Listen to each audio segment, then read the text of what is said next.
None of the coins that you see here before you would have been possible if it were not for one man, except for these coins right here, and I'll explain why they're significant here later in the video as we explore.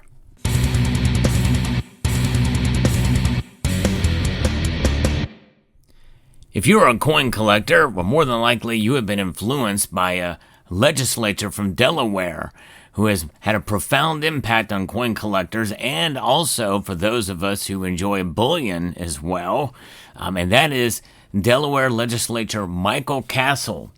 Well, he has recently passed away, and we're going to take a look at some of the coin programs that he was a part of that helped shape coin collecting, and I would argue also silver and gold stackers out there as well. Before we continue, I want to thank Summit Metals for sponsoring this channel.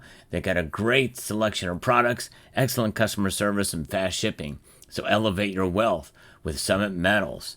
Now, let's get into what this legislature is. It's pretty amazing.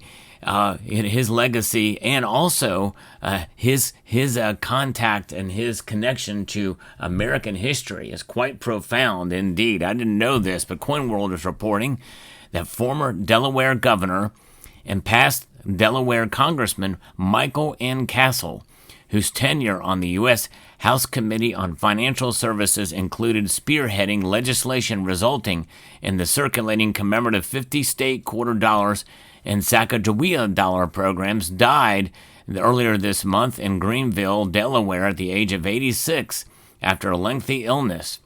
He's a longtime attorney in a number of practices in the state. Mr. Castle served 2 terms as the governor of Delaware from 1985 through 1992. He was lieutenant governor of Delaware from 1981 to 1985 and a member of the Delaware General Assembly, serving in both the State House of Representatives and in the State Senate from 1966 to 1976. Mr. Castle also served as Deputy Attorney General. So in the state of Delaware, he's been a long-standing fixture in politics. Yes, indeed, he has.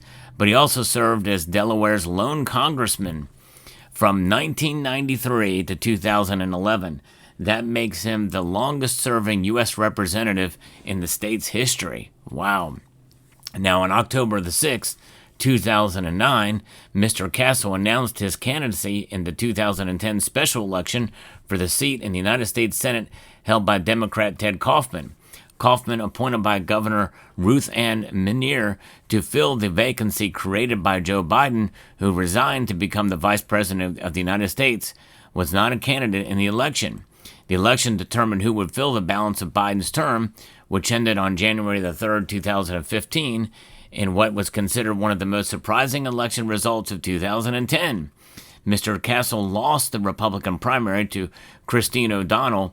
Mr. Castle would have been heavily favored in the general election against Democrat Chris Coons, who defeated O'Connell by 17 percentage points. Now, during his tenure in Congress, Mr. Castle was recognized for his immense interest in numismatics.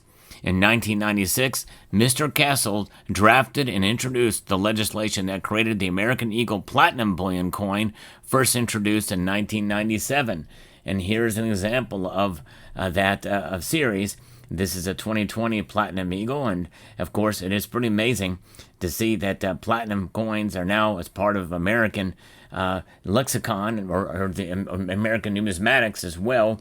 And the proof versions of these have alternating reverse designs, and they've actually changed as well in recent years too.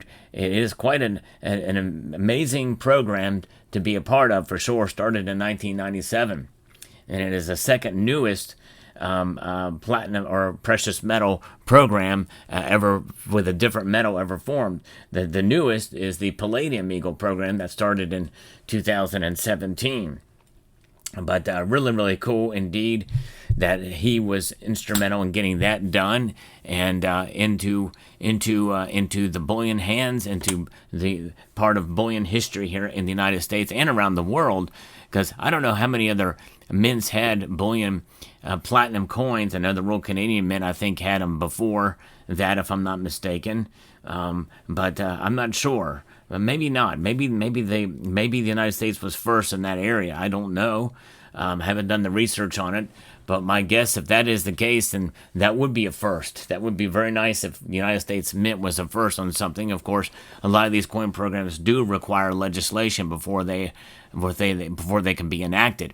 Now, he's more famous for sponsoring legislation that created the 50-state quarter-dollar program from 1999 to 2008.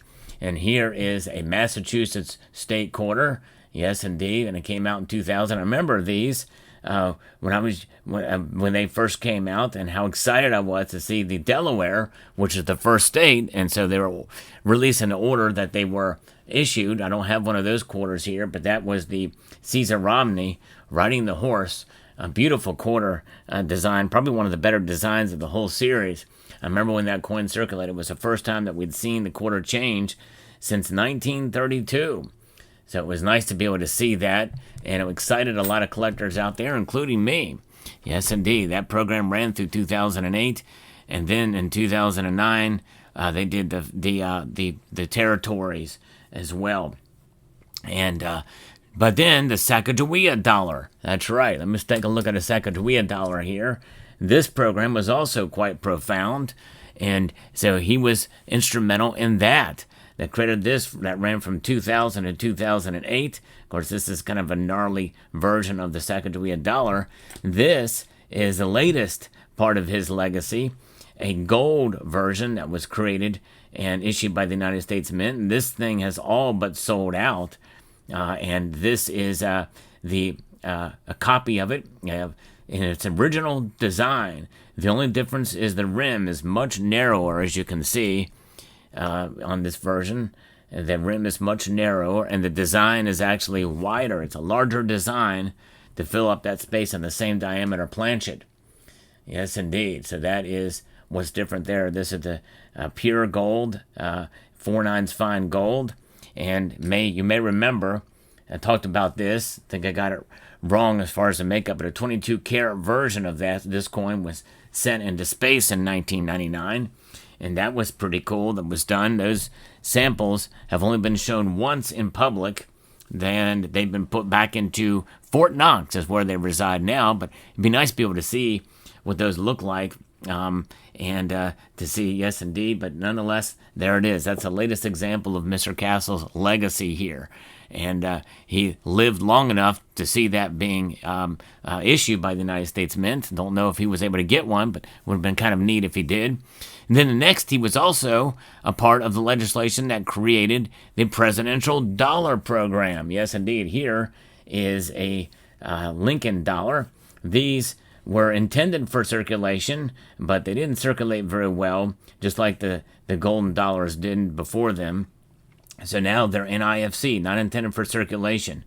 And so presidents like Lincoln did circulate, but I think Garfield, was the last one to actually be in circulation. I think he either stopped with him, or this was the last one that entered into circulation. Also, it was the first modern coin to have edge lettering on it. And so that was something also new, and he was a part of that legislation as well. And then the America the Beautiful quarter program, celebrating our national parks. And here's an example of that, as you can see here, with effigy mounds. Yes, indeed, from Iowa. The America the Beautiful quarter program that ran from 2010 to 2021. And several commemorative coins, including the 2006 silver dollars honoring Benjamin Franklin. I don't have any of those here, but we know the commemorative coin program and the various different styles and forms that can make their way. But nonetheless, the reason why that one is so important is because Benjamin Franklin, and this is why I have the stack of Benjamin Franklin half dollars here, is one of Mr. Castle's 5th great-grandfathers. That's right. So he is a great-grandson, well, I guess 5 times over, of Benjamin Franklin. Yes, indeed. So we got to show at least the Benjamin Franklin half dollar here, because he does he's had a long interest, immense interest in numismatics, as I mentioned there.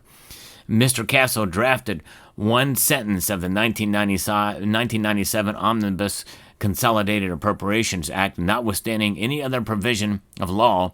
The Secretary of the Treasury may mint and issue platinum coins in such quantity and of such variety as the Secretary determines to be appropriate. His intent was to make it easier for the Treasury to mint platinum coins for the coin collector market, but the sentence allows the Treasury Department to mint platinum coins in any denomination in the event that Congress refused to raise U.S. debt ceiling. The Treasury could thus mint $1 trillion coin to avoid default. This maneuver has been proposed by some commentators and some even those high up in the government have made that proposal. Yes, indeed, they have. And that has been talked about on this channel many times, by the way, but it has never been done before. Now, during a July 17th, 1996 House Banking Subcommittee hearing about the future of the production of Lincoln cents, Mr. Castle, as subcommittee chairman, expressed a few pros and cons of the cent, an issue that nearly 3 decades later has resulted in the end of the coin's production for circulation beginning in 2026. So there's still a whole heck of a lot of these cents out there, but you're not going to see any for circulation in 2026, it sounds like, although you will have them in mint sets for sure. I'm very cognizant that a significant number of jobs are involved here, from zinc miners, refiners, and processors to blank makers and mint personnel who produce the nearly 14 billion 1-cent coins that were minted last year, Mr. Castle said of his 1996 comments. I'm also cognizant of the larger responsibility to the taxpayer. Nonetheless, that is something that has happened. He recently passed away, and a service is to be held likely on the day that this video is posted. But very interesting. Thought I'd pay tribute to the man who definitely had a contribution to modern coin collecting out there indeed. And if you're a collector of coins or bullion, well, this might be a pretty fascinating video for you. I like to give a lot of different commentary on coin collecting as well as precious metals. So I hope you enjoyed this video. I hope you enjoy content like this, and I hope you'll consider subscribing if you haven't done so already. So with that being said, I'd like to extend a multitude of gratitude to each and every one of you for taking the time to watch, and to encourage you to please rate, share, comment, and subscribe.